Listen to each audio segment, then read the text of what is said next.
Hello, everybody.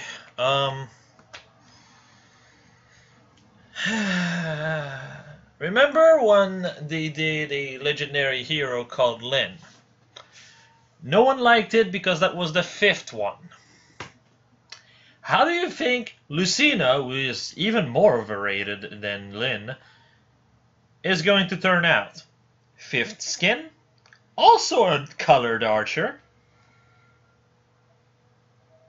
Yeah, I was expecting her to be.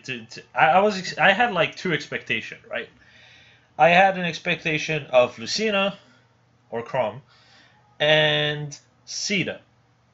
Now we all know how IS just gives the middle finger to Shadow Dragon in New Mystery of the Emblem. I can understand Shadow Dragon. That one is kind of bad compared to the rest.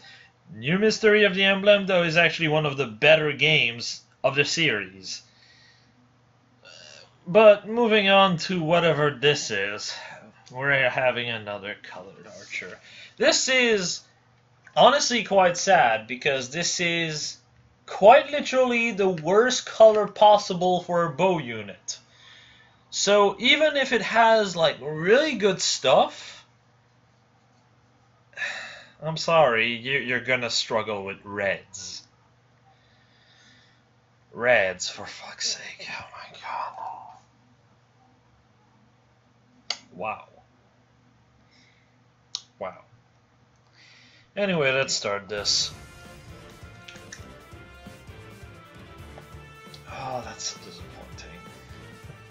The worst part is it feels like she had a lot of potential. Let me just stop this before it's shown. What I was hoping would happen is she would be a lance unit, and that would be an upgrade to Ger's Kogel. So you could be either a support unit or a damage dealing unit. That would have been cool. So you can actually like make the choose your legend variant of Lucina of last year good. Because who the fuck is going to have Ger's Kogel outside of her? It literally did not exist before choose your legend.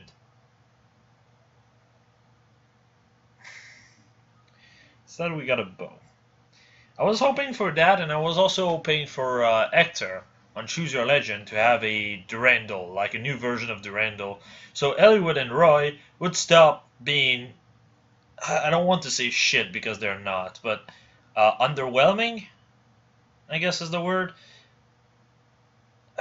But I guess not. IS just throws a wrench in my dreams all the time. I see nothing changed. Moving on. After the things I have witnessed, I am not so easily startled. Seems like Alexis Tipton has a better grasp of Lucina's character's voice. Better than whatever Masked Marth was supposed to be. So, whatever this is, Togen, I think is how you pronounce it. Effective against flying foes, grants speed +3 if unit initiates combat and foes use a sword, lance, axe, or dragonstone. Grants attack, speed, def, and res +4. All four of those types are the most consistent types that are in Arena. So this is a fantastic bow and makes her, by default, the best wind hero.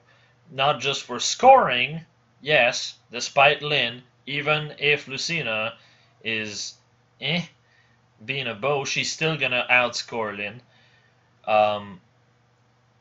Yeah, that bow actually helps her. Unlike the train wreck that was Legendary Lyn, this bow actually helps her without being too restrictive. So that's good. Would have been great if that would have been Ger's Kogel Jr., but instead it's a bow. You can tell, like, my only gripe with this is that this shit right here,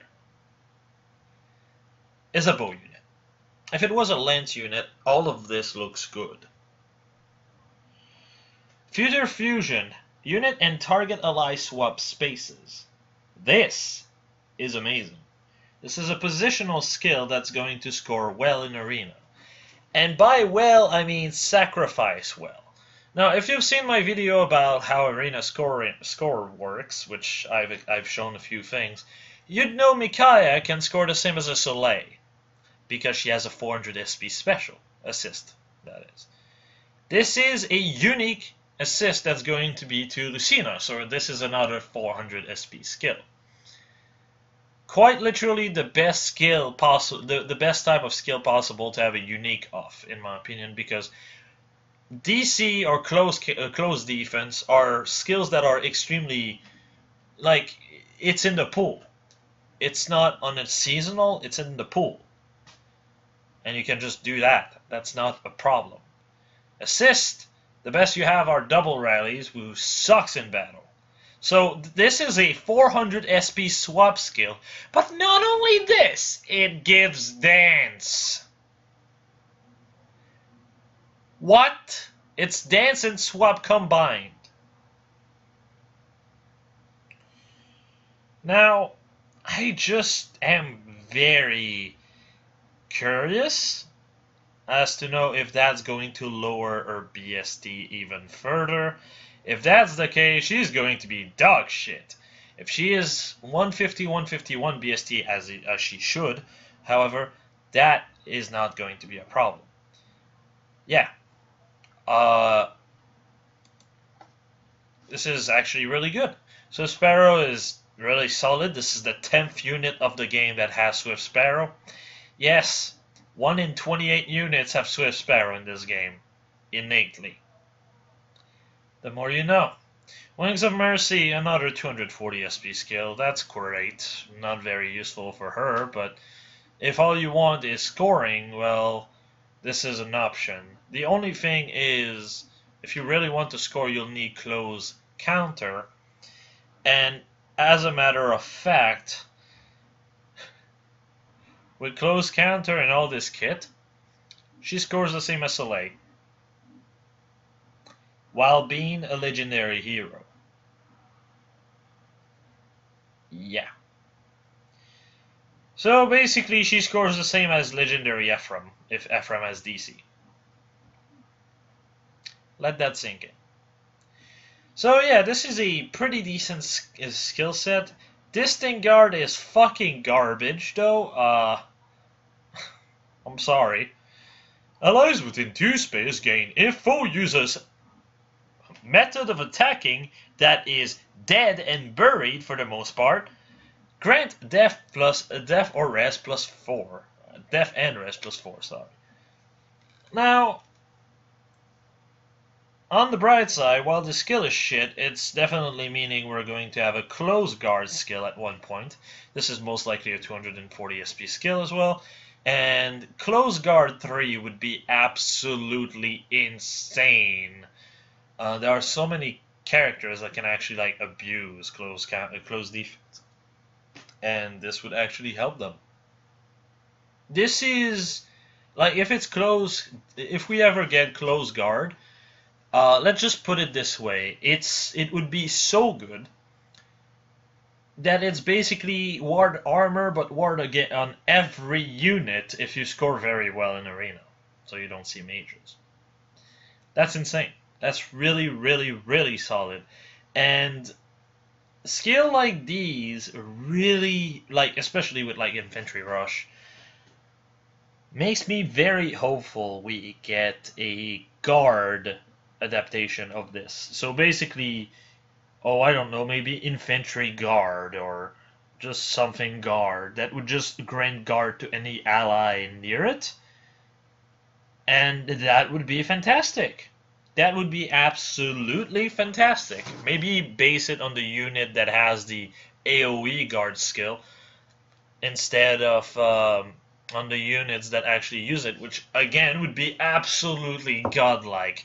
Black Luna would not be a problem anymore. You could actually deal with stuff. Bullfighter would not be the fucking meta anymore. Can you believe this shit? But considering how guard has been as a seal, non-existent, I don't expect that to ever happen. Now let's see what the units are here.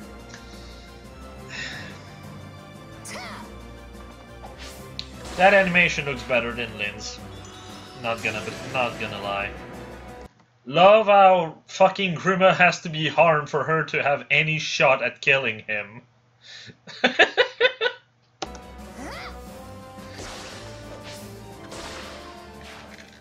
Also, I don't expect that to be a lunatic version of Grima, because if that's the case, she has, I believe, 38 base attack without the bow. 38 is a bit too much. I'm sorry. I don't expect that to be the case. Is he? No. No. Why? So basically, in their eyes, they're basically, ooh, so we're going to release a waifu that a lot of people like. What better way to celebrate this by putting the shittiest dancer of the game on the fucking legendary banner? Why? Why in hell are you doing this, IS? Why? Oh, this hurts me so much. Why?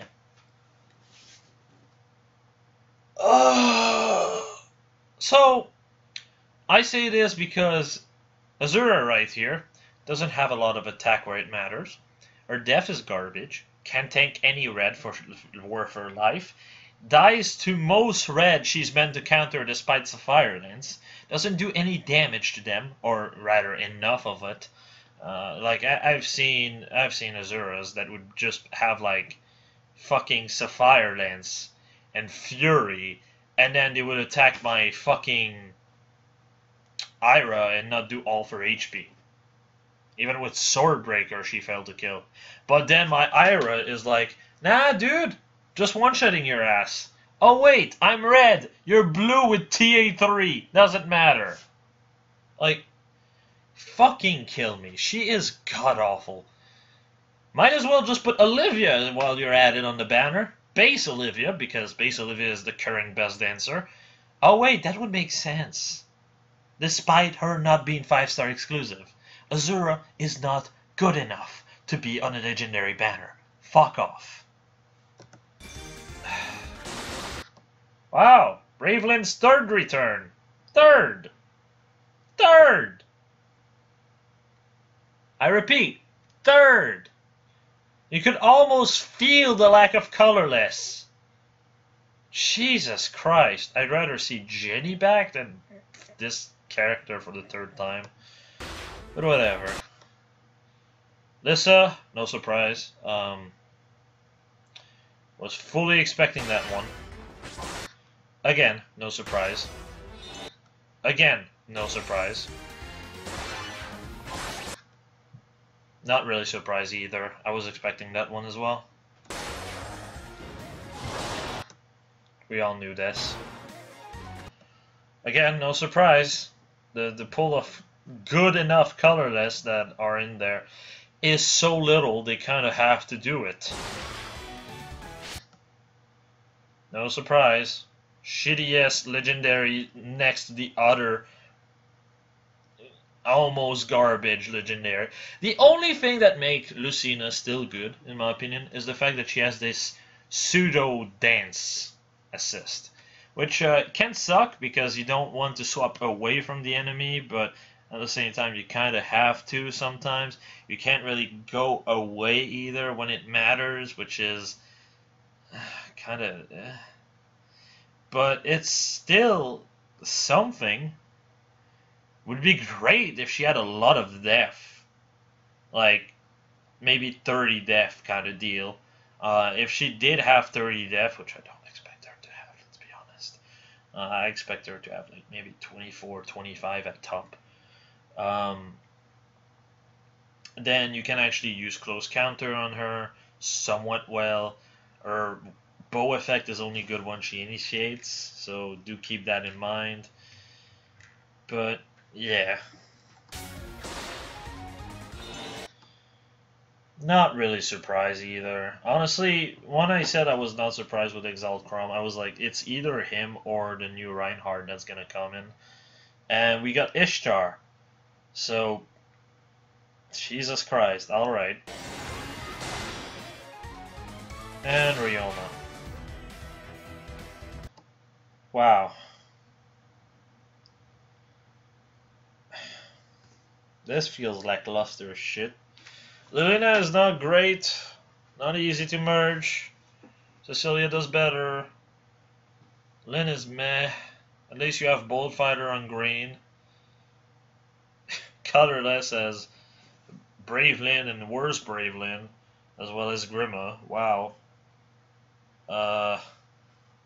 Blue has the literal worst dancer of the game as one of the unit. Ishtar is fantastic, especially now with Flashing Blade being a seal.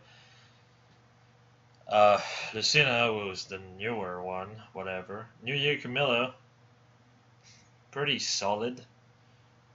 Somewhat bulky with good attack and good speed. Pretty good. I believe that's actually her niche, because still no one to this day has this. Until Leg Yarn becomes available, because Leg Yarn blows her completely out of the water. I've done a few calcs to see like what her stats would be, and oh boy! Let's just say she is quick, she has slightly less attack than Camilla, and she has Baruka's level of defense. Yep. So yeah, and Ryoma, who cares? Who cares? It's Ryoma. So overall, my thoughts on this is it's alright.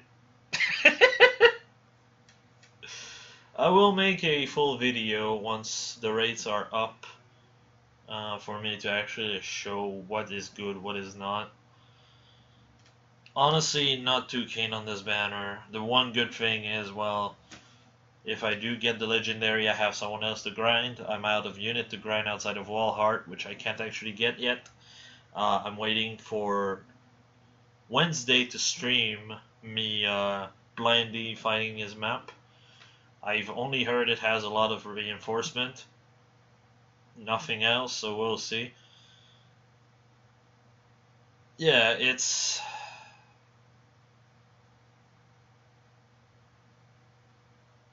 I basically predicted all of them outside of Ishtar and Azura.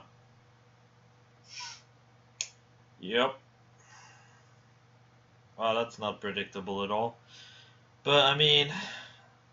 Fucking Azura. That's just a terrible choice, let's be honest. Doesn't matter who you are. I think we can all agree that was a terrible that was a fucking mistake. If you really want Azura, right? There's a banner with her coming on it, where her rates aren't shit, where you cannot get pity broken by the other two if you don't want them.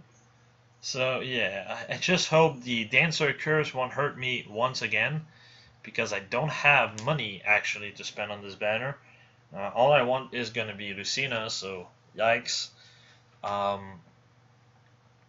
So yeah, and by the Dancer Curse, I mean the +5 Inigo I have, the +2 or 3? No, +2 Shigure I have, the fucking +3 PA Azura, or is it +4? I think it's +4. No, it's +3. Fucking hell, I don't know. My tablet's a bit too far for me to check. Like, dancers just gravitate toward me, I guess, on legendary banners, and it sucks. It sucks. But thankfully, Azura has been always trying to stay away the fuck from me, considering I got the 6.25% on the banner where she was on. So, yeah. Let's hope that does not happen, okay? As usual, I would say I'm gonna put Discord in the description, but I think I'm too lazy for this shit, so, yeah. I'm going to probably make an actual full analysis on the banner and the rates a bit later. Right now, I just... Well, first off, we don't have the rates per se, and I don't have the stats for Lucina either, so... We'll see. We'll see. So, as usual, I'll see you guys later.